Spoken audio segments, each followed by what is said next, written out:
et les institutions. Alors, juste une petite phrase et je passe la parole. Les pièces que vous voyez à droite sont des œuvres de Dominique Gonzalez Foster.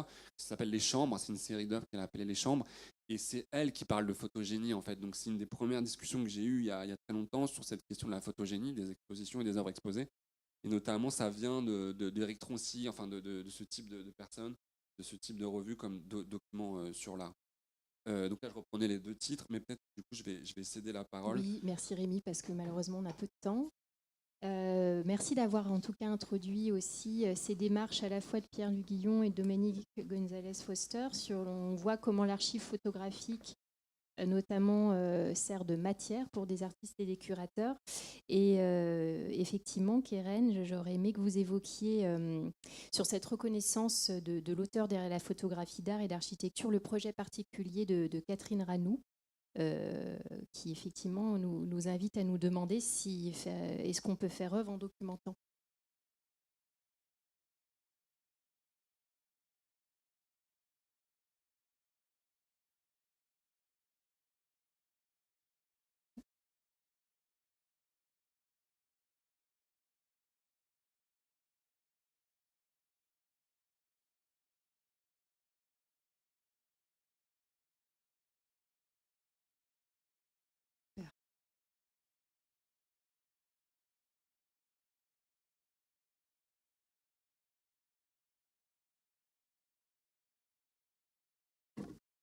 Alors, donc, bonjour. Donc, il y avait vraiment beaucoup de sujets possibles à aborder aujourd'hui. Du coup, je vais plutôt me concentrer en fait sur des projets d'artistes que j'ai pu accompagner et qui utilisent le médium de la photographie.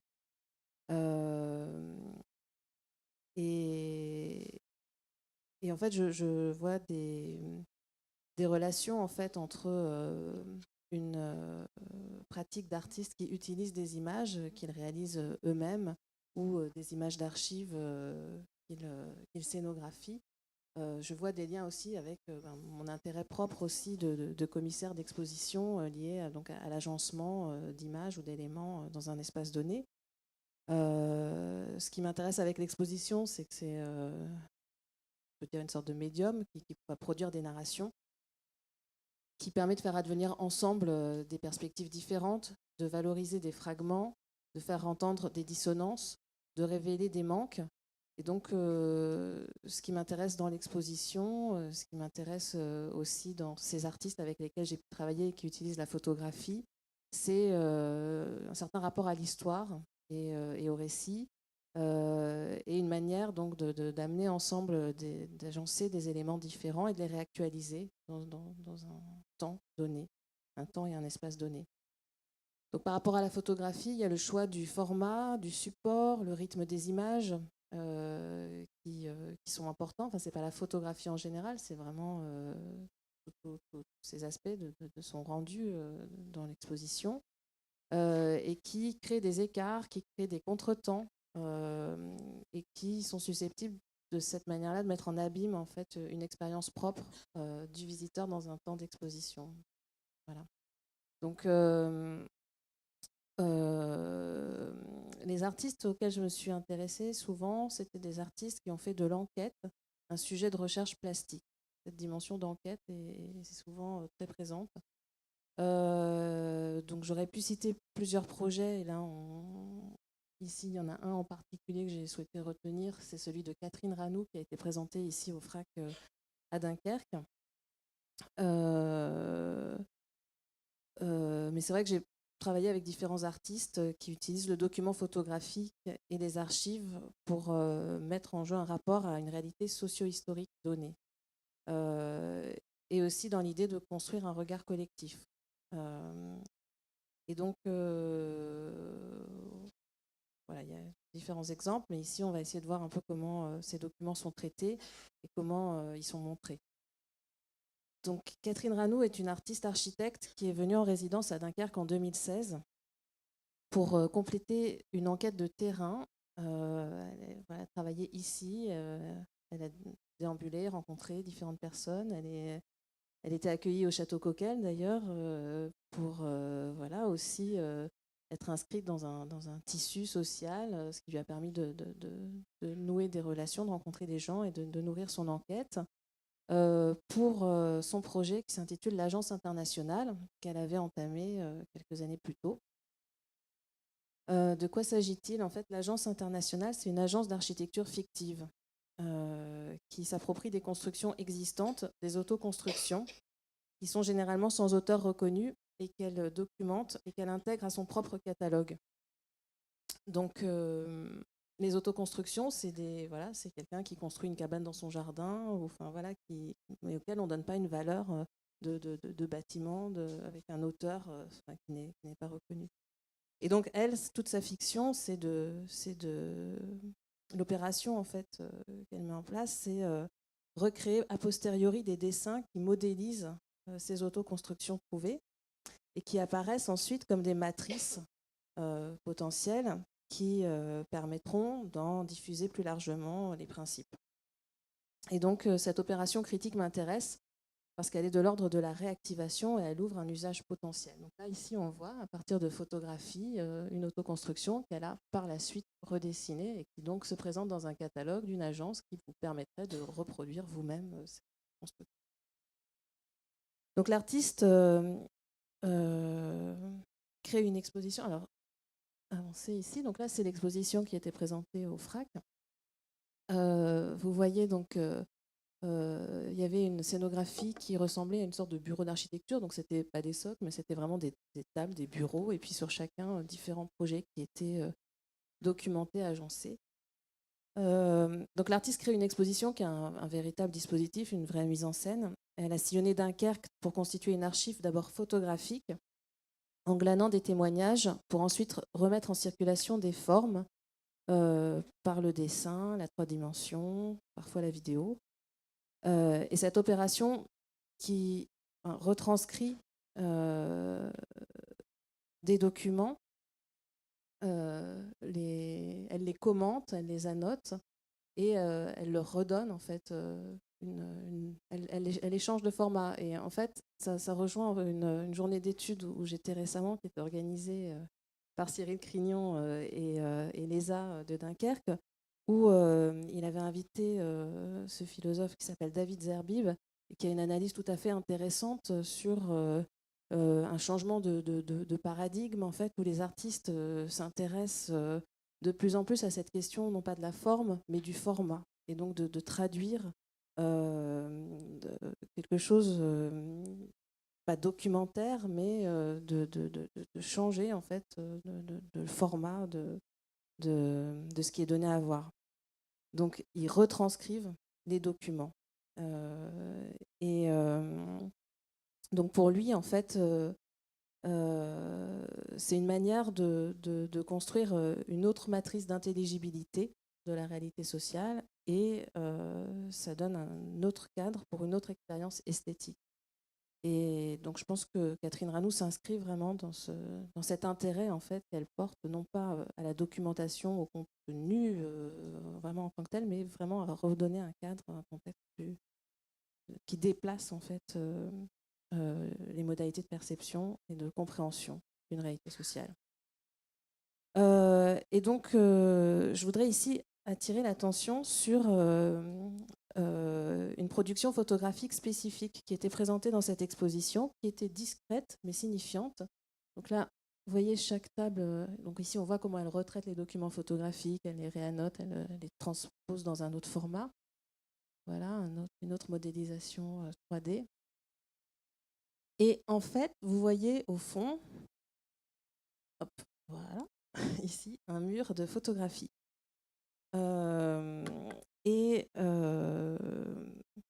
Qui est en fait la mise en abîme de l'espace d'exposition lui-même par la photographie.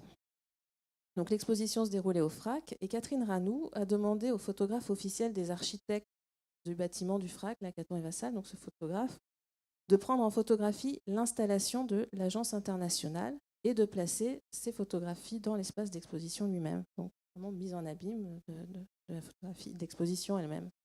Donc l'auteur, Philippe Ruot, disparaissait derrière l'agence internationale Et la photographie recevait ainsi le même traitement que les constructions trouvées par l'artiste. Elles étaient prises dans ce nom de l'agence internationale appropriée et ouvrant donc la question aussi de leurs usages possibles de ces photographies.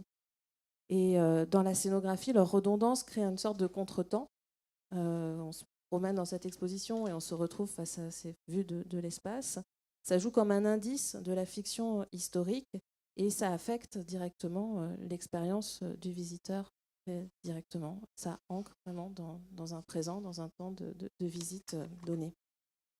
Donc je voulais partager avec vous ce projet-là et cet usage très spécifique de la photographie entre fiction, histoire, expérience d'un espace donné. Et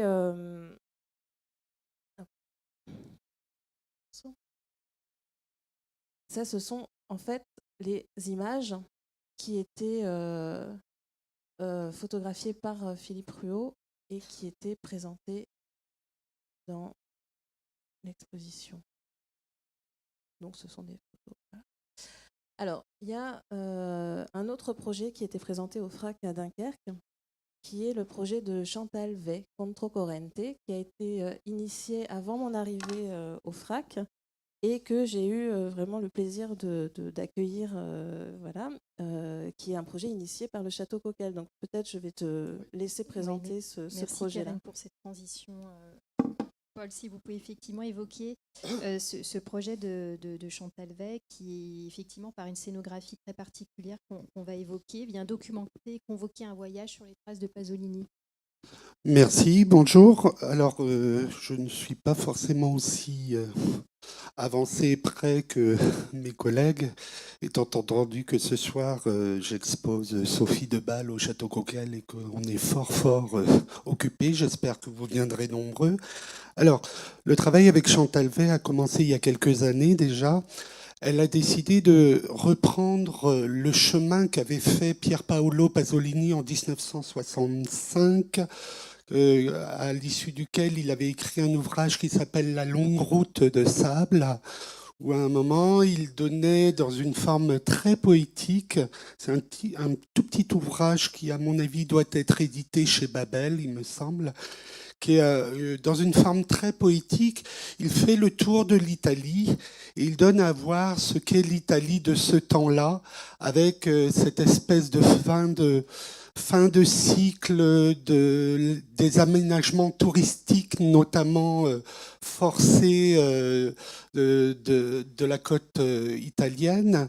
Et à ce titre-là, elle s'était proposée en fait de refaire ce chemin à contre-courant, d'où Controcorrente, et en 3 étapes sur ce chemin, de redonner à voir des années plus tard, à l'occasion d'ailleurs de l'anniversaire de la mort de Pier Paolo Pasolini, puisqu'on a fêté il y a 2 ans, je crois, l'anniversaire de la mort de Pier Paolo Pasolini, se proposer de justement redonner à voir de nouvelles images aujourd'hui de ce même trajet qu'il avait fait en 1965 et qui a donné lieu à la lingua...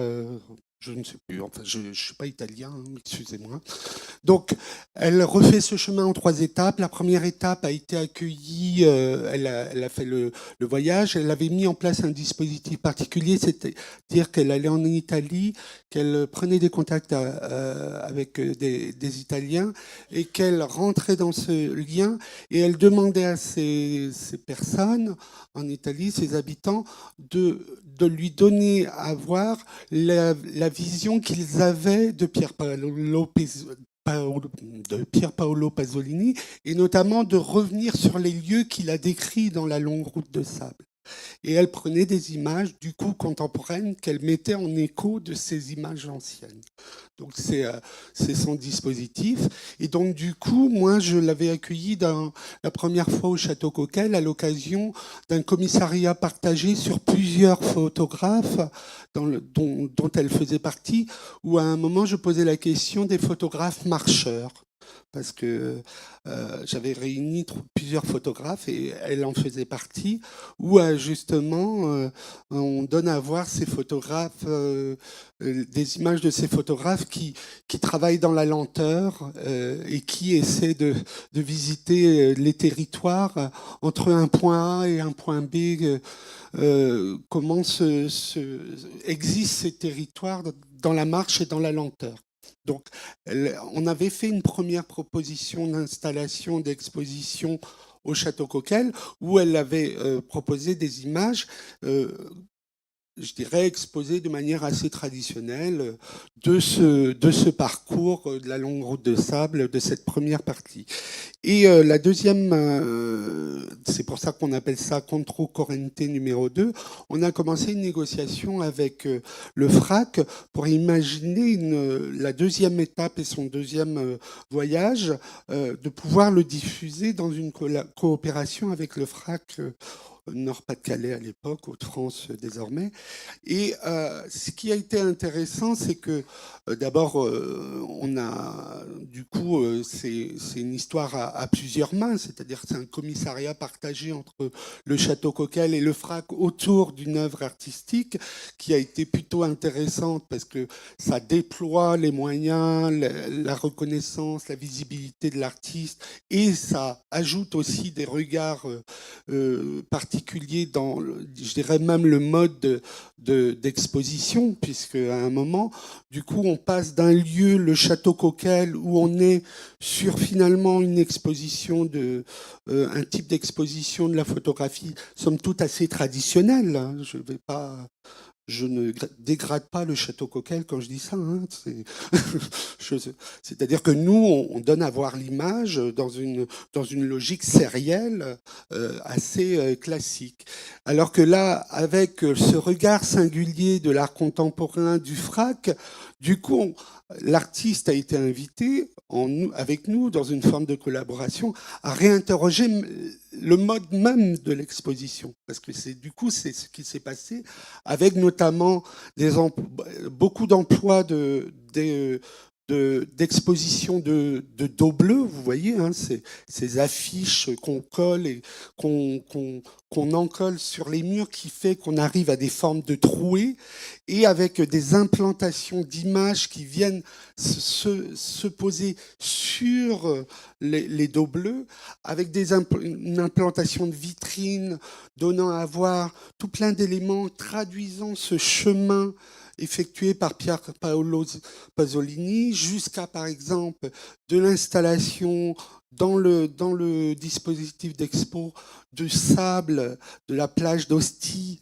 là où il a été assassiné, vous voyez, donc, où à un moment, du coup, la narration de l'image, la narration que propose l'image, elle se déploie, et ça, c'est vraiment cet exercice singulier d'avoir cette coopération entre une structure classique de diffusion d'images photographiques avec ce lien singulier avec le FRAC Hauts-de-France qui du coup nous apporte la possibilité de sortir de nos cadres habituels de la diffusion et de la monstration de l'image et construisant des narrations beaucoup plus élargies, beaucoup plus vastes, parce que du coup, le visiteur était invité à rentrer dans cette narration par plusieurs formes, plusieurs exercices. Il y avait aussi une bande sonore, des sons captés. Il y avait un travail vidéo. Il y avait aussi une vidéo qui était présentée dans l'auditorium. Il y avait aussi cette image fixe qui était un plan fixe vidéo, mais qui, du coup, avec le support de son, donnait y compris à ressentir les mêmes émotions qu'on ressent dans la forme poétique du livre. J'invite tout le monde à lire ce livre, La longue route de sable, parce qu'il a une charge poétique très forte et pour autant un regard politique assez acéré, puisque à un moment c'était avec Pier Paolo Pasolini, on ne va pas se mentir, et le Château Coquel est très attaché à ça, à un moment, dans une logique de militance, c'était réactiver la figure des grands militants politiques. Et il ne faut pas oublier aussi que Pier Paolo Pasolini, il a une formation classique, de lettres classiques, et que c'était un auteur, un écrivain hors pair, hein, avec une grande charge poétique dans son écriture, pour autant critique, et que en fait, le dispositif et l'implantation d'exposition proposée dans cette collaboration avec le FRAC a permis de retirer l'ensemble de cette matière poétique par des créations d'immersion du spectateur dans du son, jusqu'à même des lectures qu'on a pu organiser avec Maria Volant, hein, Maria Vitali Volant, italienne, qui a fait de la lecture en italien du texte initial. Il faut savoir que aussi Chantal Veit, dans le même travail, a elle aussi écrit et elle a fait sa propre longue route de sable. Donc du coup, on se retrouve avec 2 écrits et des multi-récits et du coup, ça interroge effectivement. Alors moi, je voulais peut-être parler de Pierre-Yves Brest, mais on va peut-être s'arrêter à ça, hein, parce que vu le temps. Mais on va en dire un mot parce que précisément, ce qui nous permet aujourd'hui d'apprécier cette installation protéiforme, ce sont des vues d'exposition d'Aurélien Moll. Aurélien Moll, qui est un artiste et un photographe d'exposition qui parcourt nos centres d'art et nos FRAC pour réaliser des vues d'exposition. Et c'est important, cette figure aussi de l'artiste qui aussi porte un regard sur d'autres scénographies, d'autres travails d'auteur. Et Pierre-Yves Brest, c'est précisément dans cette veine-là. Pierre-Yves Brest, qui est en résidence à la Malterie à Lille et qui a son travail d'auteur et qui a aussi longtemps été photographe aussi d'œuvres au Centre Pompidou. Je ne sais pas si Rémi, vous en avez eu l'occasion de le rencontrer. Oui, bah justement, ça nous permet peut-être de faire une transition pour évoquer cet index-là.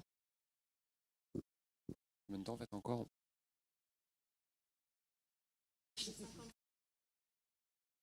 Non, mais juste pour être...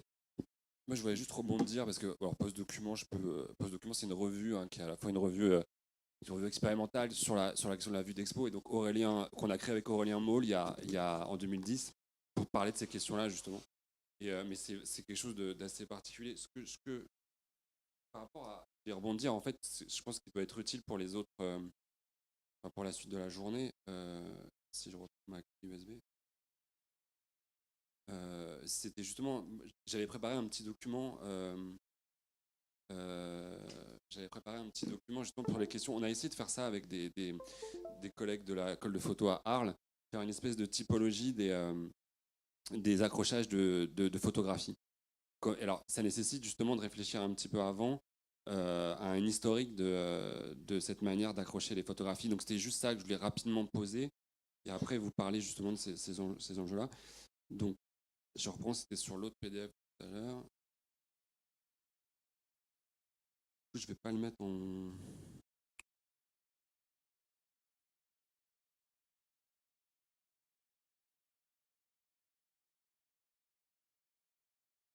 Donc l'idée, c'était je vous ai parlé tout à l'heure des premières expositions de photographie qui étaient liées aux sociétés françaises de photographie ou aux sociétés anglaises de photographie.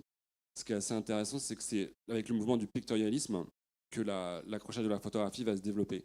Alors justement, je voudrais arriver à cette question de la forme tableau. Vous savez, la grande théorie de l'accrochage de la photographie des années 80-90, c'est Jean-François Chevrier qui développe cette idée que la photographie peut être accrochée comme un tableau parce qu'on a augmenté les formats, parce qu'elle tient au mur, etc. Mais avant ça, donc il y a toute une histoire, et donc c'est intéressant que notamment les expositions de photographie les plus intéressantes sont des expositions qui ont été faites par des associations pictorialistes, sur le mode souvent comme dans la sécession ou la sécession viennoise. Et donc très vite, on va avoir ce genre de choses. Là, c'est le Linkadering, c'est une association de photographes pictorialistes. Et c'est l'idée, si vous voulez, c'est un peu à la recherche de l'accrochage linéaire. Alors, il y aurait une grande théorie, mais je n'arrive pas à le prouver, que finalement, l'accrochage de la photographie aurait eu des conséquences sur l'accrochage de la peinture, et c'est qu'on serait mis à accrocher linéairement aussi la peinture à cause de l'accrochage de la photographie. En fait, il faut beaucoup plus voir l'accrochage de la photographie en lien avec ce qui se passait au niveau de la gravure, la lithographie et d'autres types de supports à l'époque. Il y a une histoire de tout ça, donc il y a l'exposition de 1859. Et là, j'ai essayé de repérer, ça c'est en 1900, il faut un musée rétrospectif. Alors un musée rétrospectif, c'est une exposition rétrospective de la photographie. Et là, on est au Grand Palais, si vous voulez, c'est dans les coursifs du Grand Palais en hauteur. Et là, on aperçoit un peu loin, mais un peu la manière dont les photographies étaient présentées. mais tout de suite, très, très vite comprendre que ce qui va être important au niveau de l'avant-garde et de la photographie, comment elle va se positionner au sein des avant-gardes, c'est son rôle avec les autres médiums. Donc là, notamment, l'idée géniale de Rodin, c'est d'exposer dans son pavillon d'exposition en 1900 les photographies d'Eugène Druet de ses sculptures. Et vous savez que Station aussi va photographier les œuvres de Rodin. Donc Rodin, il y a un rapport à la photographie, à l'exposition de la photographie qui me semble crucial, mais je ne rentre pas dans les détails. Donc la photo pictoriale, donc c'est vraiment aux États-Unis que ça se passe. Donc ça, c'est en 1902. Donc vous voyez l'avénagement. Donc on est vraiment dans cette ambiance un peu domestique, décoration, le mobilier, tout fait partie de l'exposition. La manière d'accrocher donc ces photographies. Et donc ce sont des photographies pictorialistes. Alors je rentre pas dans pareil, le pictorialisme, c'est donc une technique photographique qui est contraire à la photographie, puisque c'est l'idée de faire un tirage unique, notamment à la gomme bichromatée, et de retoucher les photographies.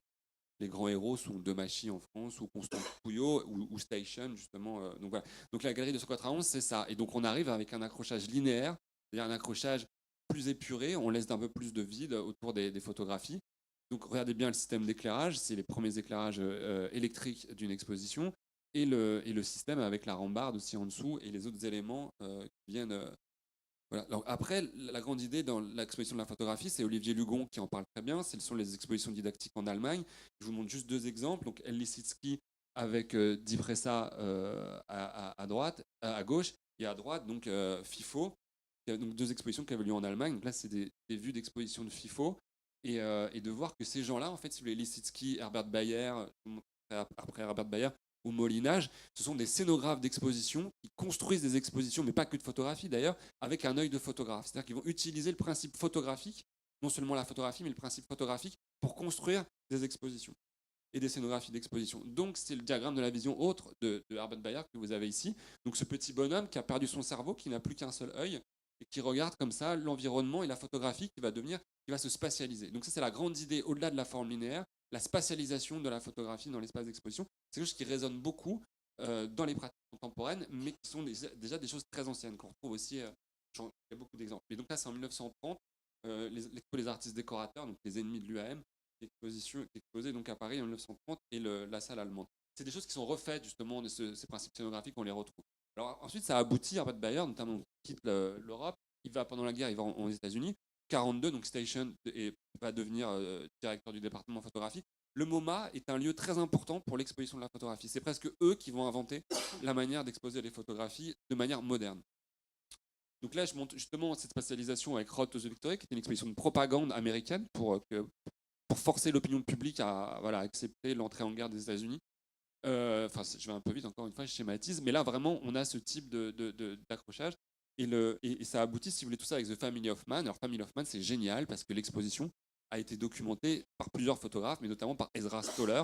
Ezra Stoller, c'est le très grand photographe d'architecture, notamment le photographe de Mies van der Rohe, qui a fait cette photo très connue, vous savez, du Seagram Building.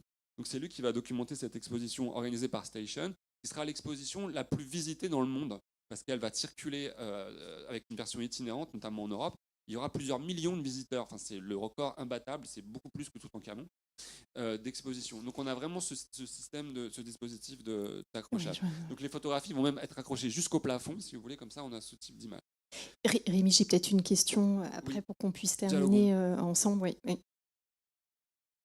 Oui, si tu veux, oui, on peut. Non, plus je te laisse. Non, mais c'est juste, voilà. Non, mais j'arrive très vite. Donc, c'était aussi cette idée qu'en fait, la photographie, elle rentre aussi sur les cimaises des musées et dans les expositions par trois phénomènes l'art conceptuel, le land art et c'est pas la photographie plasticienne, si vous voulez, qui a fait rentrer la photographie, qu'on a fait pleinement en art, comme dirait, ou entrer en art, comme dirait André Rouillet. Et là, vous avez par exemple la première exposition d'art conceptuel et notamment de land art aux États-Unis en 70. Et vous voyez que ce sont des photographies, c'est une exposition de photographie. Et c'est là aussi on va développer. Donc voilà, donc j'en arrive à ma typologie, pardon. Donc l'accrochage en ligne. Donc vous avez l'exemple hyper beau, c'est New Document de Zarzowski, 63 au MoMA. Donc cette manière d'accrocher les photos de manière très classique. Mais vous voyez que c'est aussi contemporain. Vous retrouvez chez Tosani une forme d'accrochage en ligne, ou alors ce type d'accrochage à Arles, où on va reprendre la séquence du photographe, c'est-à-dire le même sujet, photographie sous différents angles. Et donc ça nécessite d'accrocher les photographies, de créer une relation comme ça avec les images. Mais ça peut être aussi Malik Sidibé, ce type d'accrochage en quinconce, on est dans une forme linéaire. Ça, c'est une exposition que j'ai conçue, c'est une exposition itinérante, c'est la fameuse exposition de Panorama. Et là, comme c'est une exposition qui parle de l'histoire de la photographie et de l'histoire des expositions de photographie, si vous voulez, l'accrochage, là, c'est au Palais de Tokyo, joue sur ces, je ne rentre pas dans les détails, mais joue sur ces phénomènes d'accrochage historique. La grille, donc on a aussi ce phénomène, c'est-à-dire qu'on en revient aussi aux accrochages. Donc ça, c'est une exposition au Centre Pompidou, très très dense. C'est pas quelque chose qui est spécifique au 19e, on va le retrouver aussi au 21e siècle. Donc c'est aussi conceptuel, l'accrochage en grille, c'est les Bécher. On le retrouve aussi avec Suzanne Lafont ou avec Sarah Long, mais c'est encore autre chose. Et avec Sarah Long, cet accrochage, on va vers le cluster, en fait, vers l'accrochage en constellation. Vous avez l'exemple le plus évident, c'est Wolfgang Tillmans, c'est d'éclater comme ça le tirage photographique et d'en mettre un peu partout. Et surtout, c'est Rinko Kaoshi aussi qui a beaucoup travaillé avec le Diasec, l'esthétique cluster. Mais on va retrouver dans ces accrochages de photographie contemporaine, notamment avec Valérie Jouve, au Magval ou au jeu de paume, qui sont un lieu où on fait des accrochages photographiques, que tout se mélange. Donc sinon, on arrive à l'horizontalité, alors avec Bustamante, ce type d'exposition. Je repense à Catherine Rano tout à l'heure aussi, de travailler sur les tables, les photographies. Si vous voulez, très, très clairement, on expose un document pour ne pas le transformer en œuvre, on le met à plat. Et une œuvre, on la met au mur pour justement dire c'est une photographie, c'est une œuvre d'art, c'est un Doisneau, c'est un Cartier-Bresson. Et si vous voulez, entre les deux, dans le degré d'inclinaison, on a tout un spectre comme ça qu'on peut étudier, qu'on peut analyser. Une exposition au CNAI assez étonnante aussi avec Perego, avec le au sol. Et ça, c'est une exposition que j'avais organisée à Béton Salon, où pareil, toutes les photographies étaient au sol. Et c'était vraiment de travailler avec le public et forcer le public à se baisser, surtout à faire le tour de l'exposition. Évidemment, il y en a qui sautaient par-dessus, mais c'était normalement pas autorisé. Et donc voilà, on travaillait avec le lieu, on travaillait avec l'architecture, et on arrive à la forme tableau. Donc les deux représentants de la forme tableau, ça va être Bustamante et surtout Jeff Wall avec les caissons lumineux. Si vous voulez, pour moi, c'est quelque chose qui n'a pas de suite. Donc même si on le retrouve chez Poitvin avec le White Cube, on retrouve aussi un accrochage d'installation. Évidemment aussi Valérie Belin. Les lieux font aussi cette idée aussi qu'on accroche finalement la photographie comme un tableau, mais à mon avis, c'est une cause perdue. La photographie aujourd'hui a d'autres enjeux. Et cette forme tableau, finalement, elle a été aussi contredite et remise en question, notamment avec Olivier Lugon, qui, avec une exposition comme Signs of Life, en fait, fait remonter la forme tableau en 1976 avec des photographies de Stephen Shore. Alors, Stephen Shore n'est pas encore le grand photographe qu'on connaît aujourd'hui. Enfin, c'est le début, parce que 1976, c'est l'expo, les premières photos, l'expo photo couleur au MoMA avec William Eggleston. Et donc, Stephen Shore fait ses grands photos muraux.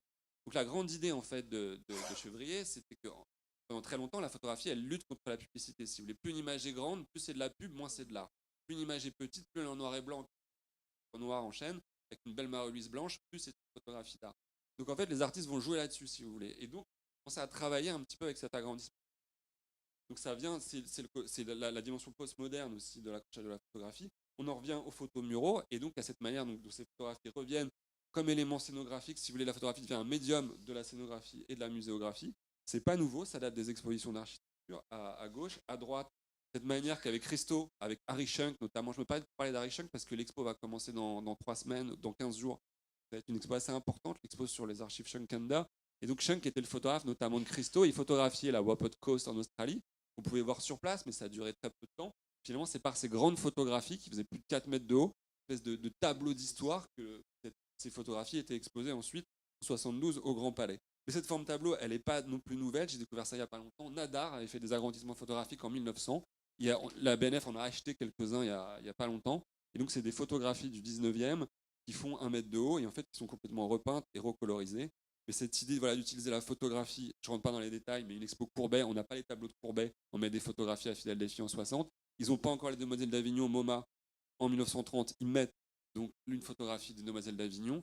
Et là, donc, le photomural tel qu'il est exploité notamment par Germano Cellante aujourd'hui, c'est-à-dire qu'on fait un photomural qui devient carrément en 3D dans l'espace d'exposition. On rajoute des œuvres en couleur, donc forcément parce que c'est les œuvres sur les œuvres en noir et blanc, mais symboliquement, enfin je rigole, mais c'est énorme en termes de symboles. C'est-à-dire qu'on accroche une œuvre originale sur sa représentation documentaire qu'on a agrandie à l'échelle du mur en noir et blanc.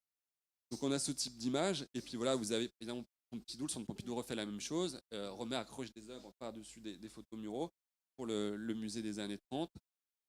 Et puis ça fait une belle couverture pour les cahiers du Musée national d'art moderne, on ne sait pas très bien ce qu'il y a. Et je termine là-dessus. Laurent Lebon, le président du musée Picasso, c'est vraiment, j'en ai parlé avec lui, il se l'a approprié, c'est son photomural dans l'exposition chef-d'œuvre. Il fait une exposition grâce à la photographie où il réunit 3 chefs-d'œuvre de Picasso qui n'ont jamais été exposés ensemble: Guernica, Les Demoiselles d'Avignon et La Famille de Saltimbanque. Et finalement, il crée, c'est un peu en jouant un petit peu, c'est un stage, hein, il crée un espace commun, un espace d'exposition commun à ces 3 œuvres. Ils sont capables de faire comme une exposition sur Guernica au musée Picasso à Paris, alors que Guernica, ils n'ont pas l'œuvre, elle est au Reina Sofia à Madrid, et donc Les Demoiselles d'Avignon à New York. Et je pense que La Famille de Saltimbanque de 1905 est à Washington. Et voilà, j'arrête là-dessus, mais pour finir sur Jonathan Monk, et cet usage de la photographie par des artistes qui ne sont pas forcément des photographes. Et là, donc c'est vraiment, on en est au 4e volet, il fait ça depuis une dizaine d'années, c'est-à-dire qu'il est en train de réexposer tout son travail dans les centres d'art, dans les musées, par la photographie, avec le photomural. Et si vous voulez, c'est une mise en abîme perpétuelle parce qu'il y a des photos de photomurales dans ces images d'avant. Sur le photomural, ce qui est important aussi de remarquer, c'est qu'évidemment, l'effet photogénique est amplifié par le fait que c'est refotographié. C'est-à-dire que vous voyez une expo de photomural, c'est beaucoup moins spectaculaire que vous voyez une photographie d'expo de photomuraux. Donc il y a un effet voilà, qui est lié. Donc voilà, c'est ça dont on parle aussi dans ces enjeux de photogénie.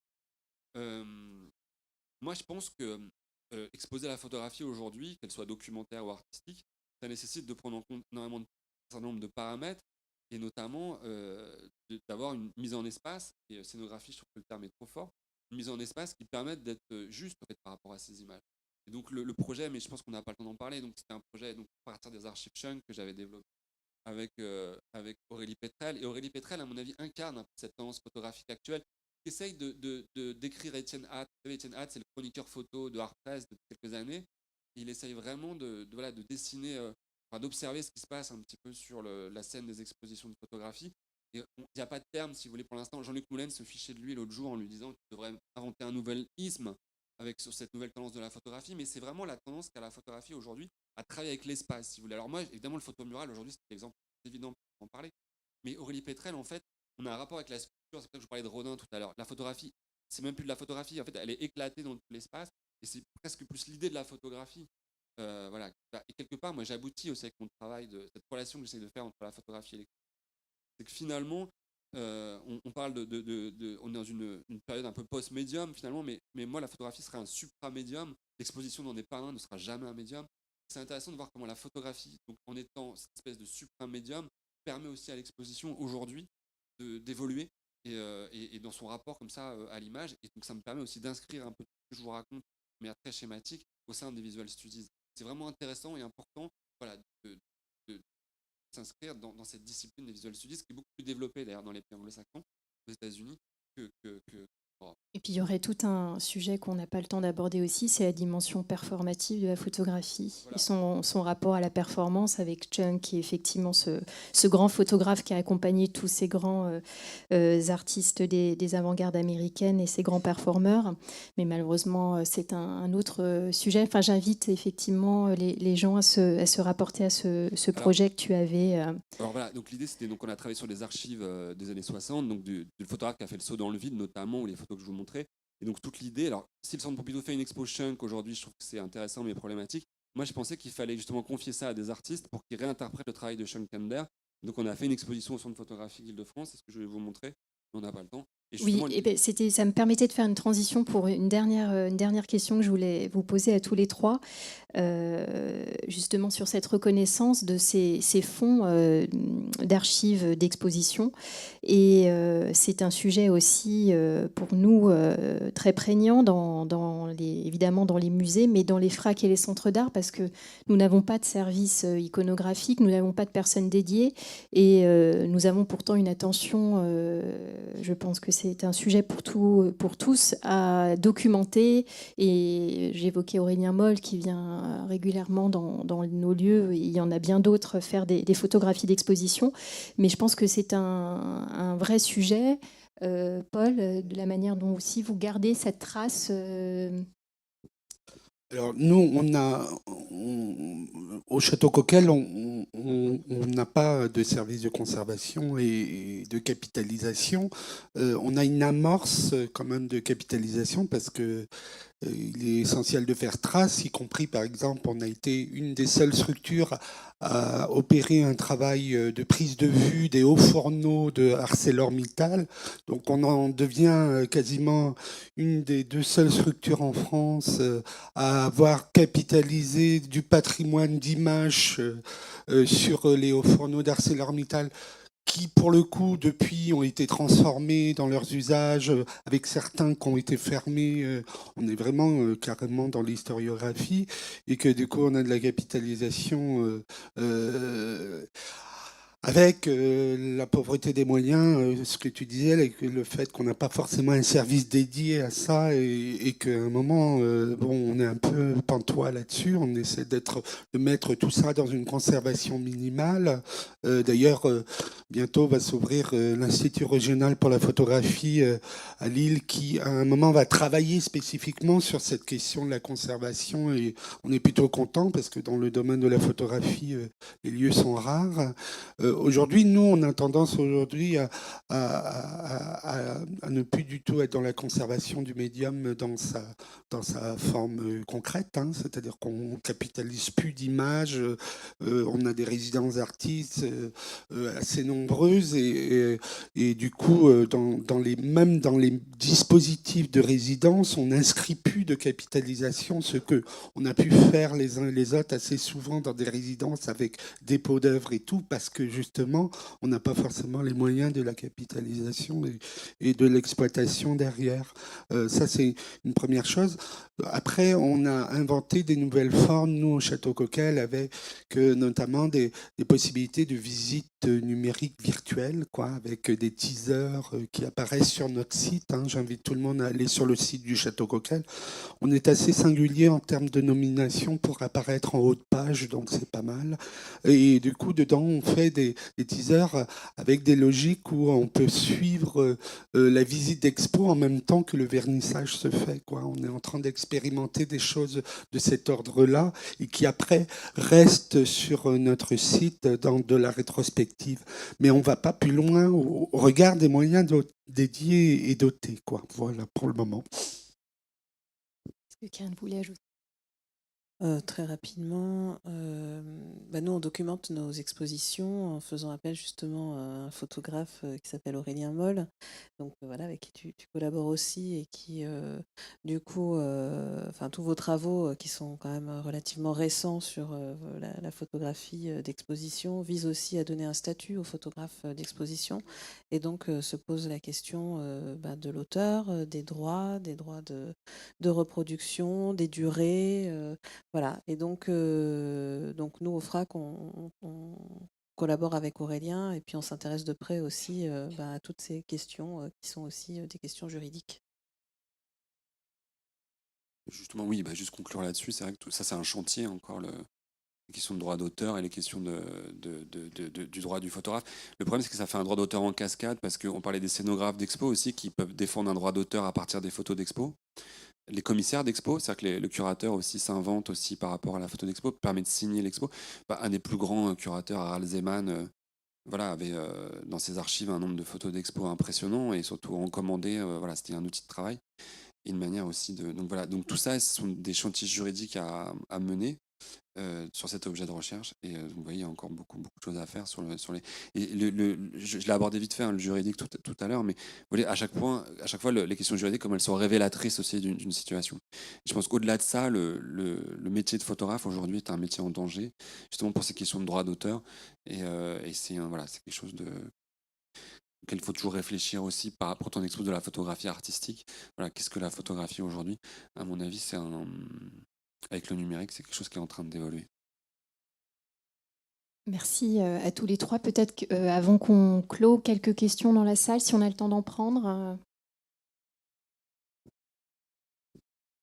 Une ou deux?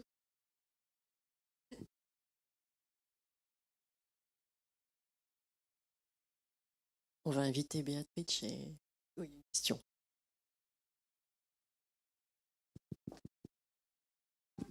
En fait, je voulais juste ajouter quelque chose sur le travail d'Aurélien Moll, parce que qu'est-ce que j'aime bien de son travail, c'est il utilise aussi l'expo. On a vu la photo de Catherine Ranou, où il a pris un loup, non, comment dire, un glace. Comment ça? Et j'aime bien il montre aussi dans son travail comment on utilise une exposition. Et ça, j'aime bien de parler aussi de cette relation qui est construite par le photo en relation avec le visiteur, avec le spectateur. Je pense que ça c'est pour moi en fait le question aussi cruciale. Une photographie ou une œuvre, quelle relation ils font avec le spectateur. Qui a fait les photos de cette expo, et donc il pose en train de manipuler les photographies en fait. Donc souvent vous avez, quand on fait les photos d'une expo, c'est quand le public est pas là, et comme vous dites, c'est ça qui est important, c'est comment les gestes qu'on fait dans une exposition, etc., etc. Donc du coup, mais ça c'est une nouvelle génération de photographes qui vient avec Aurélien. Je pense à Martin Giroglo, je pense à d'autres photographes, à Rebecca Fanuel en fait, qui sont des artistes en fait. Et voilà, donc si vous voulez, par rapport à la génération d'avant, des plus techniques sur la photographie. Maintenant, on a des gens vraiment très impliqués dans les projets. Et moi, c'est aussi quelque chose qui me pose problème parce que ça rajoute de la subjectivité. C'est quelque part, le photographe fait partie du projet complètement, quoi. Et donc, voilà. Quand je parlais de photos officielles aussi, photos un peu subjectives, il y a toutes ces questions-là aussi qui peuvent se poser. Juste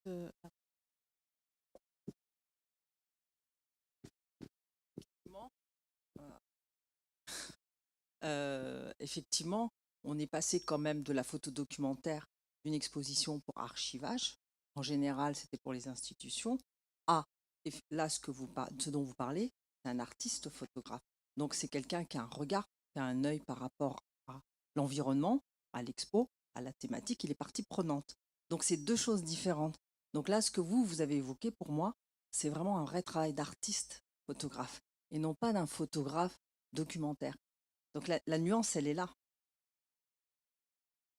Excusez-moi, Oui, je veux juste vous dire que c'est très Non, mais je suis tout intéressant. à fait d'accord avec vous, mais en fait, le problème, c'est qu'il faut le voir autrement, c'est que ça reste une photo de commande, en fait.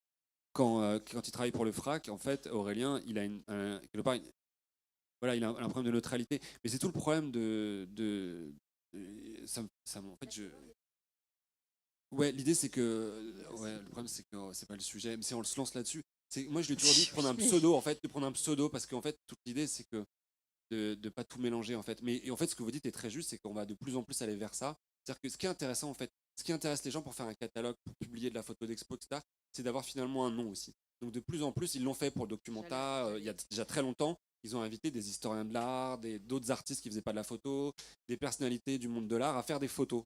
Et comme tout le monde fait des photos maintenant, et en fait, de plus en plus, c'est pas la photo d'un photographe pro qui va être géniale, parfaitement bien faite, avec une valeur documentaire, moi, qui est nécessaire pour mon travail. On va prendre la photographie d'une personnalité parce que ça va subjectiviser le truc et que c'est ça qui va faire vendre le bouquin, quoi. En fait, dans la mesure, même si c'est une commande, puisque c'est vous qui faites une commande pour vos expos, donc vous faites appel à un photographe. Sauf que c'est pas tant le fait de la commande du commissariat pour avoir un photographe pour faire les photos des expositions et en travaillant avec le commissariat, c'est que l'esprit aussi a changé ces 20 dernières années avec le rapport à la photo quand même, dans les musées, dans les expositions, si vous voulez. C'est ça qui a mené, parce que vous parliez de ce photographe Aurélien Moll, donc vous en parlez, et je vous assure, quand vous en parliez comme un artiste photographe, et pas comme la commande il y a 20 ans, il y a 30 ans, voilà, je connais bien, donc c'était vraiment une commande documentaire de mémoire et qui n'était pas vue, qui n'est même pas diffusée encore aujourd'hui, qui se trouve dans les archives. Donc et là, on passe à une étape. Oui, mais quelque part, ça a toujours été le cas quand on prend le photographe de la sécession viennoise en 1902, Maurice Nard, c'était pareil, c'était un artiste, et c'est parce que c'est un artiste que les photos sont bonnes. Là, c'est un vrai débat, si vous voulez, sur la question de la photographie documentaire et la photographie artistique. J'ai toujours pensé, moi, qu'une bonne photographie documentaire, il faut qu'elle soit une photographie d'auteur, c'est-à-dire qu'elle soit quelque part une part de subjectivité. C'est-à-dire que le document, on sait très bien, le document n'est jamais complètement neutre, complètement objectif, ça n'existe pas. Mais peut-être que Jean-Marie Dautel en parlera beaucoup mieux parce que, voilà. Voilà, donc on va avoir du suspense jusqu'à la fin de la matinée. On va vous remercier. Et donc si Beatrice Piazzi et Paola Corti, vous voulez bien rejoindre peut-être l'estrade. Voilà, donc on va avoir une communication à deux voix.